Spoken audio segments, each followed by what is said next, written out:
We are here for Jujutsu Kaisen Modulo, Chapter 5 and 6. This is going to be a double deep dive today. I was just super swamped with work last week, so unfortunately I couldn't get Chapter 5 out. But these actually do pair together very well, so it's going to be one cohesive video. I will put a timestamp down below if you aren't interested in chapter 5 and you more so want to just focus on chapter 6. I'll put a timestamp so you can just skip right to that part. But without further ado, I'm not going to waste any more time and we're going to jump right into chapter 5. The chapter opens up with this young girl in a house, talking, yelling for her mom, and the mom's basically just like, what? I told you that I'd be on the phone for work. What do you want? And then she opens the door and there's literally this girl's water cup and the water is floating up into the sky of her bedroom. And we just get to see Maru on the ground and like a rumbling sound. So clearly this is the early indication of what is to come later on in chapter 6. But I'm not going to get there, get ahead of myself yet. But it was a cool little thing to actually go back to after reading chapter 6 to see that we can already see the influences of Maru's curse technique at the beginning of this chapter. But we kick right into things, and it's Tsurugi versus the old geezer curse user. And Tsurugi's going in with his curse tool, with his curse blade, the fire, and the old geezer is just dodging, jumping around. And basically, Tsurugi thinks to himself that everything just ended up turning out exactly like they had predicted. But the one thing he couldn't predict was this old man. So they had predicted it was going to be a curse user. They were acting erratically, not necessarily trying to stay under the radar, and it would most likely lead to a confrontation with a curse user. It was just this old geezer was the X factor that was not anticipated.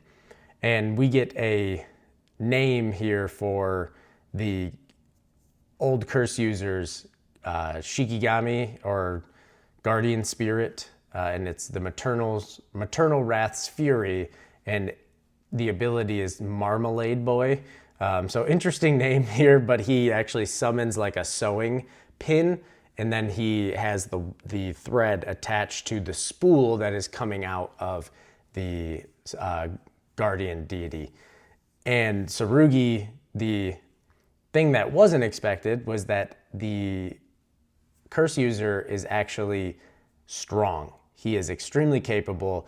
Tsurugi surmises that this guy is no chump. He might even have the skills of a grade 1 Jujutsu sorcerer, which I know because we've been exposed to in this universe, like the gods of the verse, like Sukuna and Gojo, and the heavy hitters, Yuta, Hikari, Maki, and obviously end of series Yuji, all these people who make first grade sorcerers honestly look irrelevant. But you need, I always have to remind myself that typically first grade sorcerers, they're the backbone of Jujutsu society. They're the ones that are exercising the strongest curses, because special grade is out of the scale. It's the anomalies. So it's not necessarily something that can be relied upon. So that would be the first grade sorcerers. And just think of someone like Nanami. Nanami was a first grade sorcerer, and he was able to, fight early on with Mahito, who's a special grade.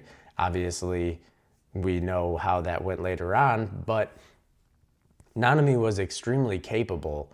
And we also know that in Modulo, the overall level of Jujutsu sorcerers is actually lower. They are weaker because of the unprecedented length of peace since the events of Jujutsu Kaisen and the Shinjuku Showdown. So the fact that there's this old man here that is actually on the level of a first grade sorcerer is something to be reckoned with here. And he is actually getting the upper hand on Maru. He's going for jabs, Maru dodges, but then he uses his thread to actually tie up Maru around his ankle and trip him. And then his guardian spirit attempts to, stab Maru, but Maru manages to dodge. And this is where Tsurugi asks the old geezer, like, hey, have you ever thought about using that power to help people and make the world better?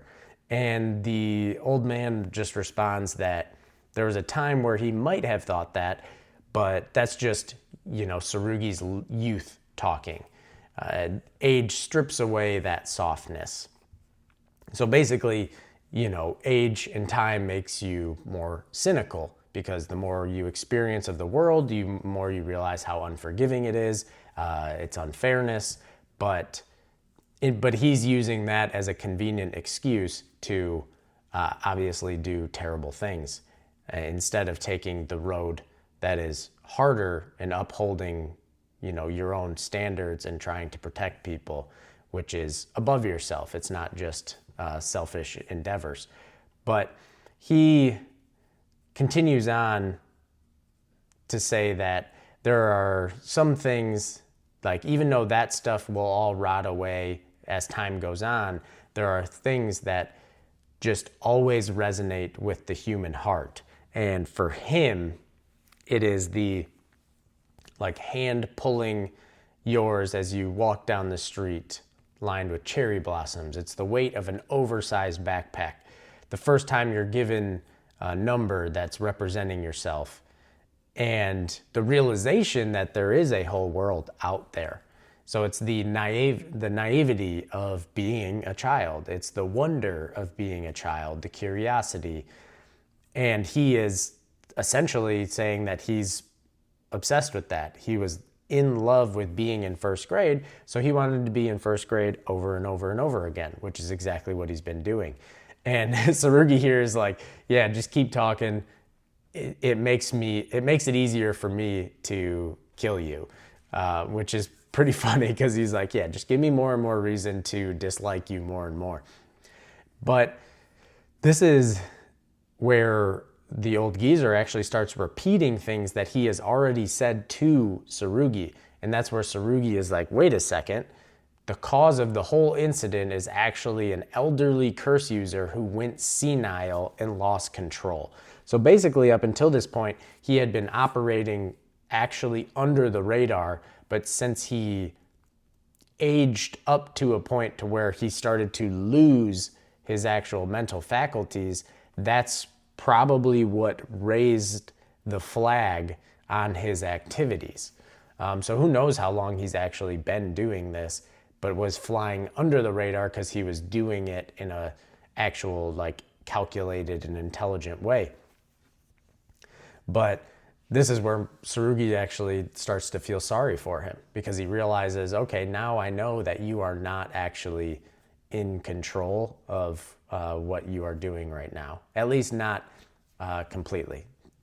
So they're lining up to fight again. This is where we get to see a new technique from Tsurugi, and he uses new shadow style simple domain, but it's called maculation, and it creates this whole web, or kind of looks almost like an atom structure of a bunch of simple domains that are linked together by small threads. And this is where we get the old geezer curse user who's like, hang on, this kid's from one of the big three sorcerer clans, and he's got a heavenly restriction that traded his cursed energy for incredible physical abilities, which we obviously already knew about, just like Maki. But this was a question that I have had, that I have wanted answers to, was how was Tsurugi, if he was like Maki and he truly didn't have any cursed energy, how was he able to utilize simple domain? Because that is an application of cursed energy manipulation. And he surmises that he's using the cursed energy channeled into his curse tool to perform the new shadow style. And he says that it's pretty damn impressive, which I agree. Because Tsurugi is someone who fundamentally does not wield cursed energy, but he is capable enough to manipulate the cursed energy that his cursed tool has to construct the simple domain. And honestly, this is extremely impressive also for one of Maki's, I guess, it pretty much only came up in the Shinjuku Showdown against Sukuna because of his domain expansion and how Malevolent Shrine actually targets things, because it targets inanimate objects as well as anything with cursed energy, which is why Maki would still fall prey to the dismantles. But here, Tsurugi actually has a domain countermeasure. So he's not like Maki where she didn't have a countermeasure if she was stuck. Obviously, she can pass through barriers because it doesn't recognize her as a person. It recognizes her as just as an inanimate object, basically. So the same would theoretically be for Tsurugi as well. But the combat picks back up here. Oh, and then I also just wanted to say, so I'm curious because Tsurugi here, if he's not like Maki was at the beginning of Jujutsu Kaisen, and he truly has rid himself of all of his cursed energy, he should be stronger than he is. Not saying that he's not extremely strong and capable, but he would not be struggling with this curse user because Maki wouldn't be struggling and Toji wouldn't be struggling. Obviously, there's experience in different, mental capabilities and skills, but the overall physical prowess technically should be the same. So my assumption is that there is still something holding Tsurugi back when it comes to his physical abilities. And it may be similar to like a Maki situation in Sakurajima Colony, where she had technically rid herself of cursed energy and had the body capable of performing the same level of feats as Toji, but she was unable to until she could get past her mental block. So the only thing that I could kind of think of at the moment for Tsurugi would be the ring. So, and he is basically putting a mental shackle on himself because he thinks that the ring symbolizes that he is not strong enough, and he believes it makes him weak, and maybe that is somehow affecting his abilities. So maybe once he actually gets rid of the ring and gives it to presumably to Yuka, that will allow the switch to go off in his brain, because Maki had said in the flashback that he's just like her and he actually gains strength as he loses things. So that's just where my mind goes. So I'd love to hear from you guys what you're kind of thinking for Tsurugi, and how will he grow if he truly does already not have access to any cursed energy. The fight picks back up. We have Tsurugi combating both the old geezer and his guardian spirit. He's counterattacking, and this is where he sends the old geezer flying off the roof of the building back onto the ground, and the curse user realizes that his simple domains are a fully automatic attack interception against anything that enters the simple domain. And because with Tsurugi's maculation, it's not just the bubble, the simple domain, just in his vicinity. It appears, since he's extended it, if he has things moving, if they're moving around at that time, it's like he can go from simple domain to simple domain. So the whole time he can be counteracting and intercepting attacks and countering as well. And this is where we get to see a curtain then start to come down around them. And the old geezer realizes, he walks right into the trap. And we have Mino here, who's like, hey, I got the school all cleared out, so you're good to not hold back at all. And this is where Tsurugi says, sorry, but I wasn't holding back in the first place. And this is where I'm saying, yes, the old geezer is potentially first grade level, which is a very strong and capable sorcerer. But if we are facing a potential threat level on par with Sukuna, I will put quotations around that because we still don't have all of the context around it. But even if we're facing anyone even remotely close on an individual level or just as a group for the Sumerians, first grade is not going to cut it. That is just simply a fact. So if Tsurugi is on basically first grade level or somewhere near it, it's just not going to do it. So he needs to upgrade as well. But this is where Yuka actually shows up with her biting twist, attacks him, and they have some funny banter here because Yuka's like, hey, you want some help? And Tsurugi's like, this is like your job too. Like, you're not just like here helping me. You're supposed to be here regardless. So it's not you saving the day. It's just you doing your job.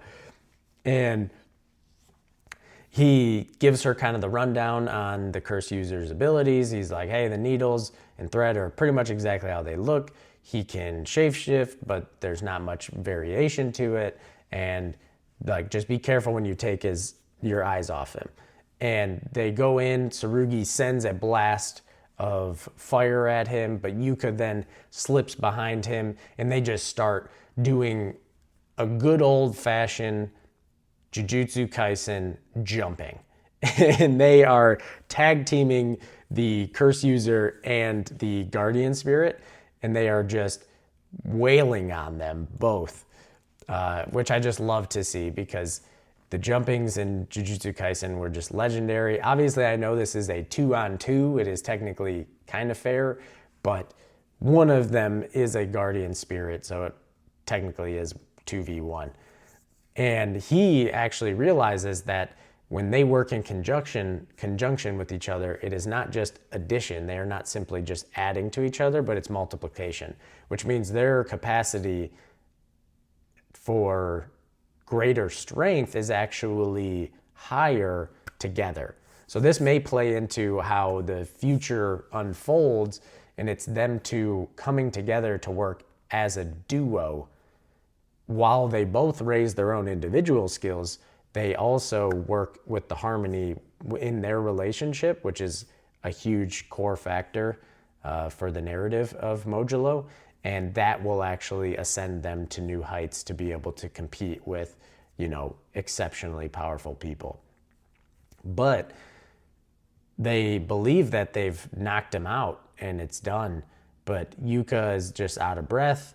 And then we get to see that the curse user actually hid himself underneath his guardian spirit and is able to then stab Yuka in the shoulder and then also stab Tsurugi like 2 times into his side.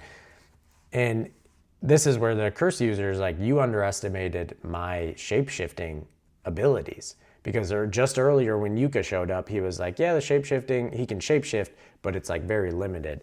But this is where we find out that he actually uses human skin to transform, and he can also put the guardian spirit in the skin as well. So he was able to hide himself within, and then now he's got the upper hand on them. And he is basically just, being honestly a bit crazy because he's like, hey, I lost a few of my marbles from my arithmetic set. Like, I got to go home and look for them. So he's pretty senile. He's not all there. And it's looking pretty dire. But then we actually get to see some rubble starting to float up in the air in front of him. And he's like, what was that? And we get to look back and we see a panel of Maru where he's left unconscious on the ground, but there is the skull and the bones from the, graves that were in the backyard. The shovel is floating, the dirt, and we see that Maru's third eye flicks open. And that is how the chapter ends. So this one was great. I believe it shows the room for growth obviously for someone like Tsurugi, because Yuka only kind of showed up at the end, but it also shows the inexperience in combat against strong curse users for both Yuka and Tsurugi, because they both let their guard down when they believed they had defeated their opponents. And as we know from Jujutsu Kaisen, and especially like the fight with one of my favorites, and it's super underrated, is Megami versus Reggie. And that whole fight is about the fact that sorcerers are con artists. They are trying to keep cards in their hand while pulling out your cards to see what you have. And it's this game of back and forth, of cat and mouse.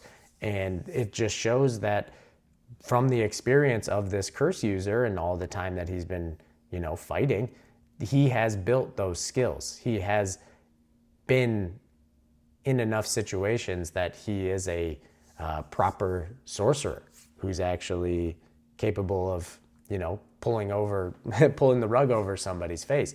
And Yuka and Tsurugi are young, so they probably, and because it's been a peaceful life for them, they haven't experienced this level of combat probably very often, if ever. So I actually enjoy that. But that's where chapter 5 ends, and I'm not going to waste any time because I really want to get into chapter 6. It's mainly fighting, but it is really sick, and I'm super pumped. So we're just going right into it. And the chapter opens up, and it has all the rubble floating up in the air, and we see Maru is walking towards them. And the curse user thinks to himself, like, I thought I knocked him out by the house. Like, when he get behind me, and how can you still move? And we just see that Maru is walking, and his eyes are still closed. His two eyes are still closed, but his third eye is just like looking around. And the curse user is like, is that a third eye? Like, is that real? Because this dude doesn't know that aliens exist. He's been living in first grade, just chilling. And the eye locks on him, and in the next page, it opens and it sends out like that energy. And this appears to be very similar to what happened in chapter 1, but this may be on like a bit of a larger scale, because the curse user says that he's trying to trigger a state of mental confusion. So somehow this third eye can actually influence another person's mental state. And maybe that's how he knocked out that curse user in chapter 1. But this one, the curse user actually stabs himself in the hand to prevent that mental confusion from taking over. So I got to give him props. He was fast acting, and he actually counteracted it immediately. But because of the mental confusion and him stabbing himself, he is now unable to maintain his guardian spirit. And we see in this moment that Maru already has slid to the side of him and has a piece of rubble, and he just chucks it at him. And the curse user goes to counter it with his needle, but the trajectory of the rubble changes and literally dodges and still smacks the dude in the face. So already right there, it's like, what the heck is going on? How did he just change the trajectory? But the curse user is barely able to react. He's stumbling, and Maru's already behind him, coming down with the legendary axe heel kick. It's a sick panel because he's all shadowed over, but you can still see the third eye open. And he just comes down with the axe, and it just shatters apart the platform that the old man was standing on, and just sends rubble everywhere. And this is where Tsurugi, he's holding Yuka to kind of protect her, but he's also like, I had no idea that Maru was this strong. And he's like, no, there's something not right here. But this is where the curse user gets sent flying into the gym of the school, and he thinks to himself that, like, I should have killed him when I had the chance. And you're right, sir, you should have, but it's too late for shoulds because Maru is just walking in and just he looks so awesome, which is so funny because it's this juxtaposition from the Maru we've seen so far that is just lighthearted, goofy, super kind and empathetic. And now that he's like unconscious and this third eye somehow is operating him, he just gives off such a different vibe. He truly seems like a warrior, because we know that Maru is a Sumerian warrior. And up until this point, he hasn't really felt like it, but now he definitely does. But he's unconscious. And it's very similar to like Zenitsu in Demon Slayer. When he goes to sleep, he all of a sudden becomes like an extremely capable warrior. But then when he's awake, you're like, oh my gosh, this dude is he's useless. He's incapable of everything. He's scared of everything. But Maru, it's just so interesting to see him locked in and just putting the pressure on the curse user. And this is actually where we get to see Cross. He is right nearby the gym, and we can even see around him that the rubble is floating. So this gives me some ideas. We're going to get there pretty soon about Maru's curse technique and how it actually interacts with Cross. I have like two kind of prevailing theories at the moment. Of course, they could be wrong, but he is thinking to himself, like, to think you lost control so easily, you're truly a fool, brother. So this is really interesting to me because I guess like the third eye, it seems to be almost sentient, or it's acting out of survival. Like it's assessing threats. Like once he's unconscious, this opened up, and to preserve Maru and keep him alive, it is now like seeking out who did it to him, or I honestly, I don't know. This really fascinates me with how this is actually functioning. And this clearly seems to be a Sumerian like specific type of thing, because, you know, they're aliens and we don't know exactly how they function and how their sorcery may differ from the Jujutsu sorcerers on Earth. But Cross thinks to himself that it might be a good opportunity to have the Earthlings make the first move after this.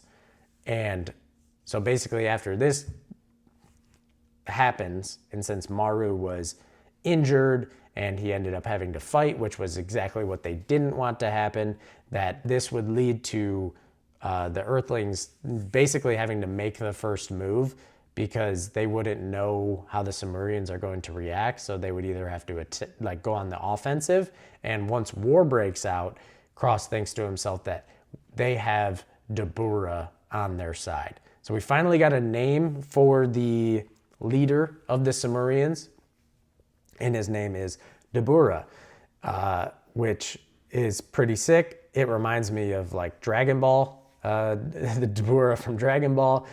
So maybe, I don't know if it's like a nod to Toriyama from Gege, but he, obviously we get to see him again in this chapter, and his design is sick. It's a 10 out of 10. I'm super excited to get to see when he goes into action, but I'm assuming we're gonna have to wait a bit for that. So moving on, we get to see that now the basketballs and the volleyballs of the gym are just floating in the air around Maru, so similar to the rubble that was floating. And the curse user thinks to himself, anti-gravity?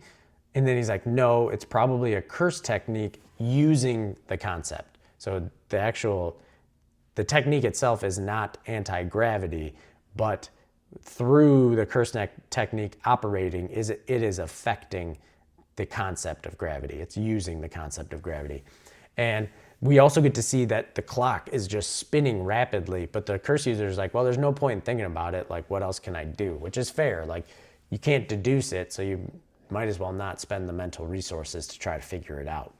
But then even the intercom starts going off, and this is where we get a sick panel of them getting ready to square off, and Maru just like locked in, looks dope.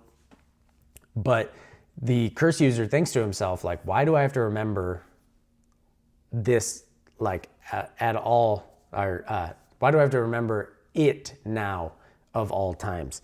And he thinks back to the one and only time he had to flee for his life after a crushing defeat. And then we get to see a shadowed silhouette with a hood, like a jacket on with a hood. But we then get to see a zoom in on the right eye and with the eyebrow, and we get to see the scar across the eyebrow. So it's obviously our goat, our boy Yuji Itadori, who had come across this geezer when he was younger and just absolutely annihilated him. But he managed to flee and get away for his life. But it is great to actually see Yuji in Modulo, and he appears to be somewhat older in this panel. But we're going to move on from Yuji. I'd love to just talk about him all day, but don't have time for that. So the curse user and Maru just start exchanging hand to hand, and Maru is getting absolutely the better hand. He gets a kickoff to the curse user's stomach, sending him back, and then he actually surrounds him with volleyballs and is able to make them explode as a diversion, because then he comes in from behind and he throws a volleyball directly at this dude's head, which then kind of stuns him and just gives him a barrage of punches, just absolutely laying into this dude. It's like a JoJo's aura, just streak of punches, and blasts this dude out of the building and into the pool.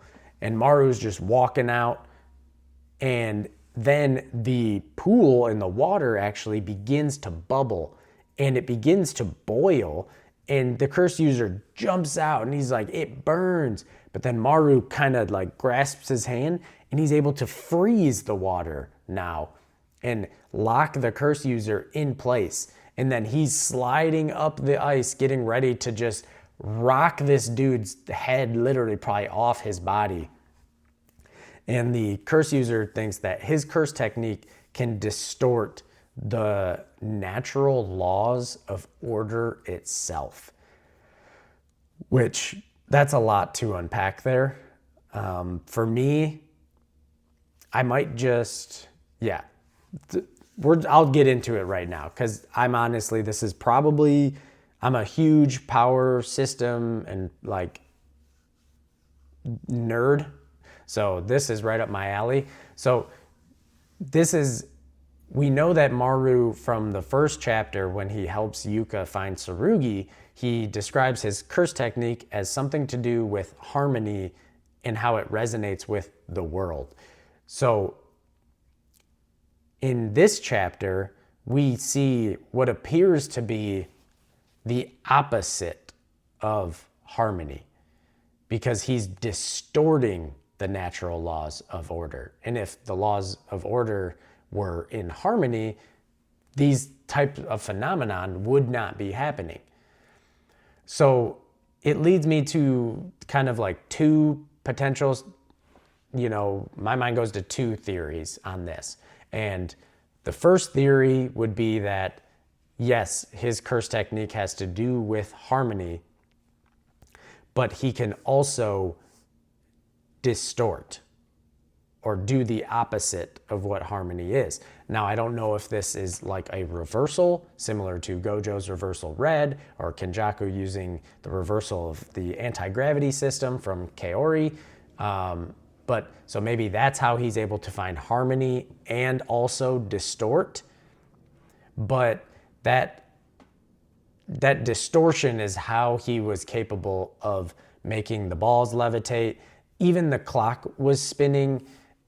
This has potential to be exceptionally broken. This gave us an actual peek into how powerful Maru can truly be.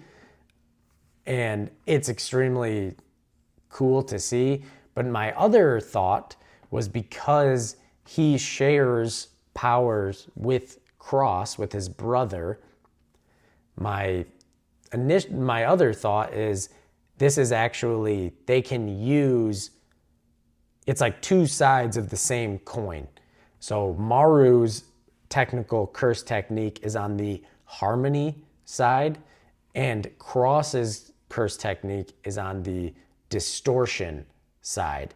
But they can actually cross over, cross pun, they can actually intertwine with each other and go back and forth. They can use both. So they essentially have like two curse techniques, but they're conjoined, and they can slide across it like a spectrum, whether they want more harmony or distortion. So those are my two thoughts. It's either harmony and a reversal for distortion, or it's the sharing of the two techniques, or the two sides of the techniques from the two brothers. Because we actually saw when Cross was standing up on the building a good distance away from Maru, he even had rubble floating around him. So it's like the same power is being activated around him. So obviously we know they are intrinsically linked through their sorcery. Or third option, it has something to do with the fact that they're Sumerians and their power system may just fundamentally operate slightly different from the sorcery that we know for the Earthlings. So, let me know down below kind of where you're leaning towards. If you think any of kind of like my conjecture may be moving in the right direction, or if you're like, dude, you missed something very obvious, it's actually maybe this. So just let me know down below. But he goes to land that absolute haymaker, but Tsurugi actually shows up, blocks it, takes the hit for the curse user. They go flying, and he's like, that's enough, Maru. But then he's like, I knew it. He's unconscious. And Cross is just observing this, and he's like, how can he still move with those injuries? And he's talking about Tsurugi, who was stabbed twice in the side. But he's like, oh, it's not a bad situation anyways, because he's like, I don't care if Tsurugi harms Maru or vice versa. I don't care which way this goes. But the Jujutsu sorcerers, so he just, like, Cross doesn't care. But then Tsurugi is thinking to himself that the sorcerers and the headquarters aren't always united. So even among Earthlings, there must be some radical factions out there with a hardline stance. People who want to use aliens. Oh, sorry, Maru is thinking this. My bad. He's thinking that even amongst the Earthlings, there are going to be people who want to use the aliens, but don't want to accept them either. So just use them as a tool, but not actually bring them into the fold and treat them like actual neighbors, which is 100% true, because that's exactly how Jujutsu Society and the higher-ups viewed Gojo. They viewed him as a tool, as a monster, and that would probably be the same way they would view the Sumerians, at least some of them. And those people would be searching for a reason to start a war. So that's why he can't let Maru kill an Earthling, even if he is a curse user. And a young, innocent civilian is much more fitting reason than an elderly criminal. So Cross is just kind of running through the diplomatic situation that's going on, and is like, yeah, this is actually a better for us, that it's not killing the curse user, but it's actually taking out a young teenager of Jujutsu Society. And he tells Maru to finish him off. But this is where Tsurugi thinks back on Maru talking to him up on the mountain, where he's like, I want to be friends. And Tsurugi is like, no, maybe, like, he's thinking on his own feelings towards Maru, and he's thinking, I don't want him to be a trigger for war. And he's like, Maru, wake up. He's screaming to him. Nothing's happening yet. Maru, the third eye activates to, trigger the state of mental strain and confusion on Tsurugi. And Tsurugi just keeps telling him to wake up. And he's like, I thought we were going to be neighbors, remember? And this is actually where we get a reaction from Cross rather than his just straight-faced, analyzation. He reacts like out of shock, and Maru is going to attack Tsurugi further, But then Cross is immediately in front of him, puts his hand up to him, like right over his face, and tells him to calm himself. And that's where Maru passes out. And so does Tsurugi from his injuries and from what just happened with Maru using his third eye on him. And Cross thinks to himself, damn it, what am I doing? And that is where chapter 6 ends. And I loved this chapter, guys. Chapter 6 was probably my favorite chapter so far of the series. We're getting just more and more info on the Sumerians, on Maru, on different curse techniques, and I am absolutely here for it. I would love to hear your thoughts below on the progression of Modulo and specifically these chapters that I've talked about today. But I'm going to end it here, and I will catch you guys in the next chapter. I hope you're having a great day or night wherever you are. Peace out.